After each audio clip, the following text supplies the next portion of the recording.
Hello friends, welcome to this video. आज हम लोग इस वीडियो में 10 इम्पॉर्टेंट जीके क्वेश्चंस के बारे में डिटेल में चर्चा करेंगे जो कि प्रीवियस ईयर एग्जाम्स में कई बार पूछे जा चुके हैं। तो चलिए बिना देर किए शुरू करते हैं।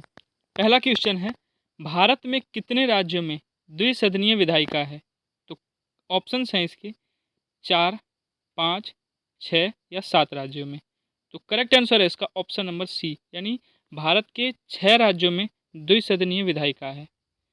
अच्छा, द्विसदनीय विधायिका मतलब क्या?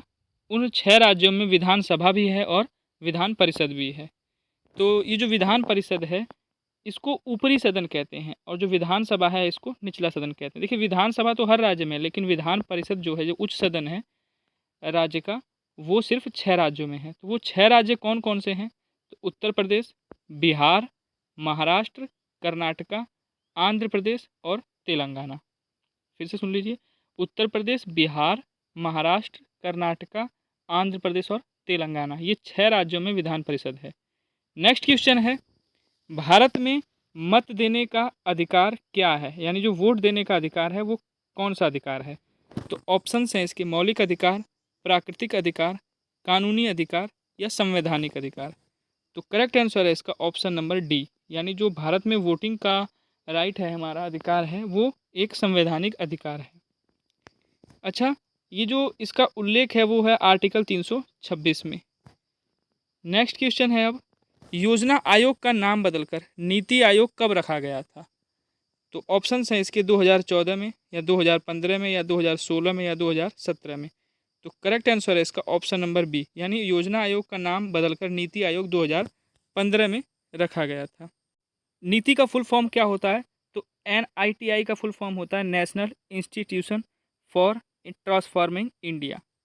तो इसकी जो स्थापना है वो 1 जनवरी 2015 को हुई। इससे पहले इसका नाम योजना आयोग था और इसके नीति आयोग के जो अध्यक्ष हैं वो भारत का प्रधानमंत्री होता है, जो अभी नरेंद्र दामोदर दास मोदी हैं। और इसके उपाध्यक्ष अभी 2023 में हैं सुमन बेरी, और नीति आयोग के CEO हैं अभी 2023 में BVR सुब्रमण्यम। नेक्स्ट क्वेश्चन है, अब भारत में चुनाव आयोग की स्थापना कब हुई थी? तो ऑप्शंस हैं इसके 1955, 1950, 1947 या 1945। तो करेक्ट आंसर है इसका ऑप्शन नंबर बी, यानी भारत में चुनाव आयोग की स्थापना हुई थी 25 जनवरी 1950 को। इसमें एक मुख्य चुनाव आयुक्त होता है और 2 चुनाव आयुक्त होते हैं। इनकी नियुक्ति राष्ट्रपति करता है और इनका जो कार्यकाल होता है वो 6 साल होता है या 65 साल होता है, यानी जो पहले हो जाए। और इसका जो सचिवालय है वो है नई दिल्ली में, और जो चीफ इलेक्शन कमीशन है यानी मुख्य चुनाव आयुक्त हैं अभी 2023 में, वो हैं राजीव कुमार। नेक्स्ट क्वेश्चन है, अब काई, लाइकेन और छोटी झाड़ियाँ ये किस प्रकार की वनस्पति में पाई जाती हैं? तो ऑप्शंस हैं टुंड्रा, प्रवाल भित्ति, मैंग्रोव या उष्णकटिबंधीय सदाबहार वन। तो करेक्ट आंसर है इसका ऑप्शन नंबर ए, यानी जो टुंड्रा वनस्पति है उसमें काई, लाइकेन ये छोटी झाड़ियाँ पाई जाती हैं। ये वनस्पति ठंडी जलवायु में होती हैं और जो टुंड्रा भूमि है ये अधिकांश समय तक बर्फ़ से ढकी होती है। इसकी जो ये जलवायु है, सबसे गर्म महीने में यहाँ का जो एवरेज टेम्परेचर होता है वो 0 डिग्री सेंटीग्रेड से 10 सेंटीग्रेड के बीच में होता है। यानी आप सोच सकते हो जो सबसे गर्म महीना है वो 10 डिग्री सेंटीग्रेड जा रहा है, यानी कितना ठंडा मौसम होगा यहाँ का। एक ऑप्शन और है यहाँ पे, उष्णकटिबंधीय सदाबहार वन। इसको उष्णकटिबंधीय वर्षा वन भी कहा जाता है। इन क्षेत्रों में जो है आमतौर पे 200 सेंटीमीटर से अधिक वर्षा होती है, यानी जो बहुत ज़्यादा बारिश वाला इलाका है उसी इलाके को कहते हैं उष्णकटिबंधीय सदाबहार वन। अब नेक्स्ट क्वेश्चन है कि लोसर उत्सव किस धर्म से संबंधित है? ऑप्शंस हैं जैन धर्म, बौद्ध धर्म, सिख धर्म या हिंदू धर्म। तो करेक्ट आंसर है इसका ऑप्शन नंबर बी, यानी बौद्ध धर्म में ही लोसर उत्सव मनाया जाता है। ये उत्सव तिब्बत में मनाया जाता है।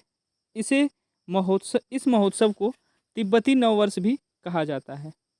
नेक्स्ट क्वेश्चन है, अब किस संवैधानिक संशोधन द्वारा आंतरिक अशांति जो शब्द है उसको सशस्त्र विद्रोह का नाम दिया गया? तो ऑप्शन हैं इसके 42वां संविधान संशोधन, 46वां संविधान संशोधन या 44वां संविधान संशोधन या 48वां संविधान संशोधन। तो करेक्ट आंसर है इसका ऑप्शन नंबर सी, यानी जो 44वां संविधान संशोधन हुआ था 1978 में, उसी संविधान संशोधन में ये शब्द जो है आंतरिक अशांति, इसको सशस्त्र विद्रोह का नाम दिया गया। नेक्स्ट क्वेश्चन है, भारतीय राष्ट्रीय कांग्रेस के पहले मुस्लिम अध्यक्ष कौन थे?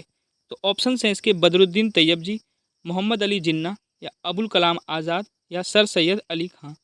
तो करेक्ट आंसर है इसका ऑप्शन नंबर ए, यानी जो भारतीय राष्ट्रीय कांग्रेस है जिसकी स्थापना 1985 में हुई थी और जिसके मतलब संस्थापक थे ए ओ ह्यूम, तो उसके जो पहले मुस्लिम अध्यक्ष थे वो थे बदरुद्दीन तैयब जी। नेक्स्ट क्वेश्चन है, पहली बार किस आम चुनाव में नवयुवकों द्वारा 18 वर्ष की जो उनकी आयु थी वोट देने की, उसका प्रयोग किया गया था?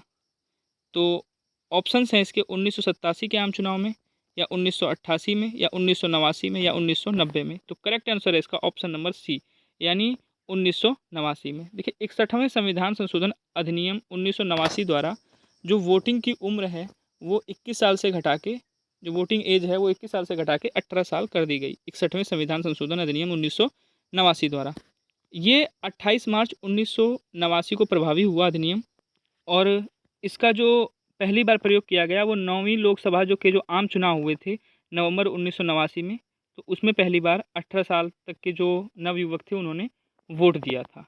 तो इसका करेक्ट आंसर है ऑप्शन नंबर सी, यानी 1989 के जो आम चुनाव हुए थे लोकसभा के उसमें पहली बार 18 साल के युवाओं ने वोट दिया था। यानी इससे पहले के जो आम चुनाव हो रहे थे, जो 8 लोकसभा के आम चुनाव हुए थे, उनमें 21 साल तक के जो नवयुवक थे वही वोट दे सकते थे, उससे कम एज के युवक वोट नहीं देते थे। अब नेक्स्ट क्वेश्चन है, किसी राज्य के राज्यपाल के रूप में नियुक्ति के लिए भारत के संविधान द्वारा निर्धारित न्यूनतम आयु क्या है? तो ऑप्शन हैं इसके 30 वर्ष, 35 वर्ष, 21 वर्ष या 25 वर्ष। तो करेक्ट आंसर है इसका ऑप्शन नंबर बी, यानी 35 वर्ष। यानी राज्यपाल की जो उम्र है वो 35 वर्ष होनी चाहिए न्यूनतम, और इसका कार्यकाल जो होता है वो 5 वर्ष का होता है।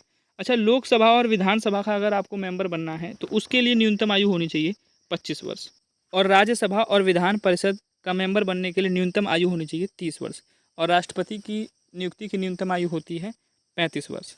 आपके लिए क्वेश्चन है जिसका आंसर आपको कमेंट सेक्शन बताना है। गदर पार्टी की स्थापना कब और कहां पर हुई थी? तो ऑप्शंस हैं इसके अमेरिका में 1913 में, इंग्लैंड में 1917 में या स्कॉटलैंड में 1925 में या डेनमार्क में 1915 में। तो इसका आंसर आपको कमेंट सेक्शन बताना है, और आपको कमेंट सेक्शन में ये भी बताना है कि 10 क्वेश्चन में से आपका कितने क्वेश्चन सही थे, और वीडियो कैसी लगी ये भी कमेंट सेक्शन बताएं। और चैनल को अभी तक सब्सक्राइब नहीं किया है तो प्लीज़ सब्सक्राइब कर लें, और इस वीडियो को ज़्यादा से ज़्यादा अपने स्टडी ग्रुप में शेयर करें। Thanks for watching.